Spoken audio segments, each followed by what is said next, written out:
कार्यालयाचं महत्व काय आहे हे संदीप नाईकांनी आपल्या वक्तव्यातून सांगितलेलं.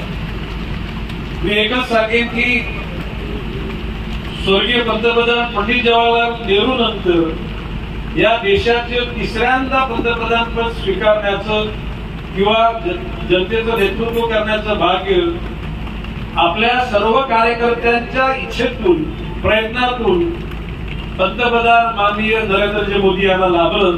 हाच तुमच्या सगळ्यांचा गौरव आहे असं मी म्हणतो. या यशामध्ये ज्या हजारो त्या काळच्या जनसंघाच्या, नंतर झालेल्या जनता पक्षाच्या, नंतर झालेल्या भारतीय जनता पक्षाच्या कार्यकर्त्यांचं मोल ते अमोल आहे. आणि म्हणून मी नेहमीच सांगतो की कुठल्याही शहरामध्ये जर का त्या ठिकाणी भारतीय जनता पक्षाच्या माध्यमातून आज आपण जर प्रभावित झालो असू तर त्या शहरामध्ये जे माजी कार्यकर्ते आहेत त्या लोकांची आवर्जून तुम्ही आठवण ठेवा.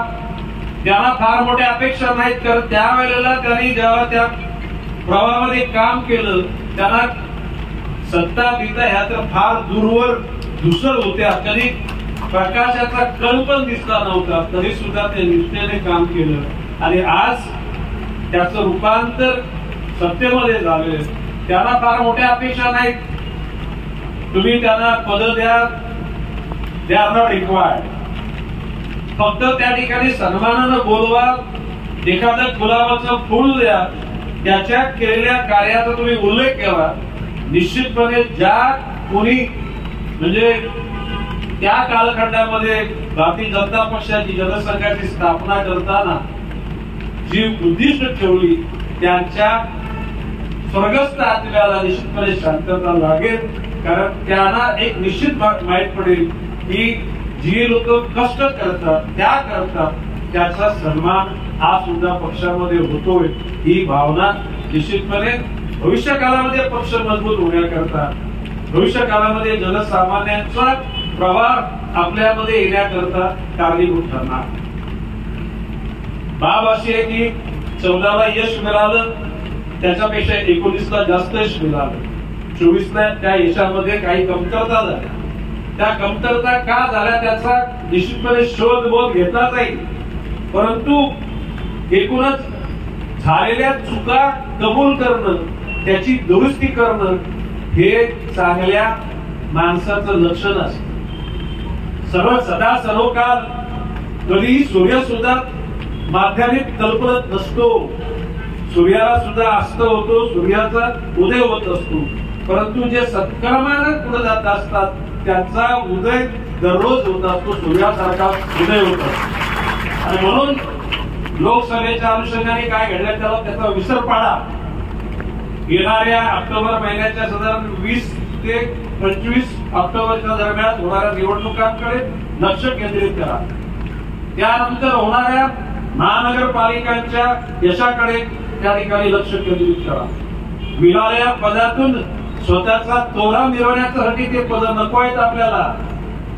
मगाशी संदीप नाईकांनी जे उल्लेख केला की ज्यावेळेस भाऊ भावाला भेटत नव्हता, शेजारच्या फ्लॅट मध्ये कोण जगला ते मृत आहे याची ज्याला मला भान नव्हती, त्यावेळेला तुम्ही सर्वजण माझ्या समवेत मरणाच्या वातावरणामध्ये आपण कोविड सेंटरला भेटी दिल्या, हॉस्पिटलला भेटी दिल्या.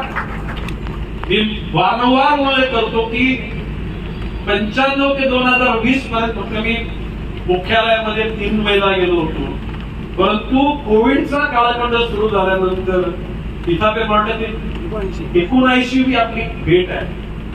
आता ही निवडणुका होईपर्यंत आचारसंहितेपर्यंत दर महिन्याला भेट होईल आणि त्या भेटीमध्ये फोटो काढणे किंवा क्लिप पाठवण्यासाठी नाही, तर ज्या ज्या वॉर्डमध्ये, ज्या बूथमध्ये ज्या ज्या गोष्टी जनसामान्याला अडचणीच्या ठरतात त्याची उजळणी करून त्याची पूर्णत्व करण्याकरता त्या ठिकाणी आपण काम करणार आहोत.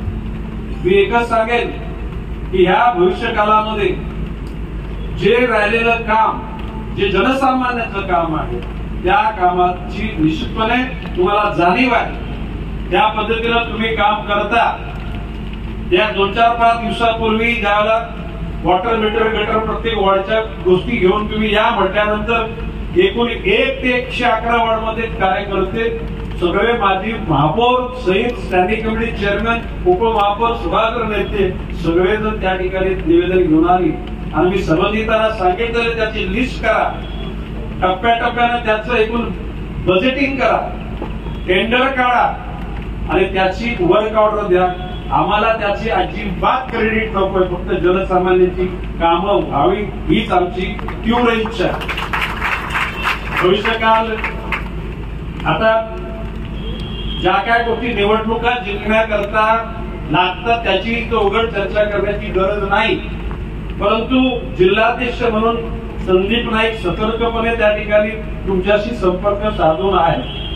त्या सर्व गोष्टी इन टाइम शेड्यूल प्रमाणे व्हायला पाहिजेत. आणि मी मला विश्वासाने सांगतो की जो 2024 ला आपल्याला जो काही थोडासा धक्का बसलाय तो 2029 मध्ये त्याची पुढे पुसटशी आठवण सुद्धा राहणार नाही. अशा प्रकारचं कार्य या 5 वर्षामध्ये आपल्याला पूर्ण करायचं. एकूण धर्म जात पंथ वर्ण वर्गाच्या पलीकडे माणुसकी धर्माची जतन करावी हीच परमेश्वराची इच्छा. आणि त्या पद्धतीनं जो राष्ट्रावर प्रेम करतो, तो माणुसकी धर्मावर प्रेम करतो, तो प्रत्येक घटक आपला आहे. त्या प्रत्येक घटकाच्या हिताची जपणूक करण्याचं काम तुम्हाला मला करायचं. संदीप नाईकांनी एक गोष्ट अतिशय स्पष्ट केली ती मला आवडली की हे कार्यालय संदीप नाईक जिल्हाध्यक्षांचं नाही. या ठिकाणी हे कार्यालय जो भारतीय जनता पक्षाच्या विचारसरणीवर प्रेम करून जनसामान्याशी समरस होण्याची भूमिका ठेवतो, त्या प्रत्येकाच्या सगळ्या अडीअडचणी दूर करण्याकरता हे कार्यालय. बनकोड्यामध्ये कार्यालय आहे, ऐरोलीमध्ये आहे, इथं झालं नेरुळमध्ये आहे. मी तर आता म्हणेन प्रत्येक जिल्हाध्यक्ष तालुका अध्यक्षांच्याकडे एक कार्यालय त्या ठिकाणी असणं गरजेचं. तालुका अध्यक्ष नाही तर प्रत्येक वॉर्ड गणित त्या ठिकाणी कार्यालय सुरू झालं पाहिजे. आणि ते पण फक्त भारतीय जनता पक्षाचं काम करण्याकरता नाही तर जनसामान्यांची असलेली सर्व प्रकारची दुःख त्या ठिकाणी चर्चेला आली पाहिजे, त्याचा मार्ग मोकळा व्हायला पाहिजे. मी लवकरच जनसंवाद या सभेच्या माध्यमातून नव्या मुंबईतल्या सर्व जनतेशी संपर्क साधणार. त्या ठिकाणी राजकारणापेक्षा जनसामान्यांच्या यातना वेदना यांच्यावर फुंकर घालण्याचंच काम आपल्याला करायचे. आणि मला विश्वास आहे की आता ह्या परिसरातील संदीप नाईकांनी सांगितलं की इथं न्यायालय आहे, सिडकोचं ऑफिस, महापालिका ऑफिस, कोकण भवन,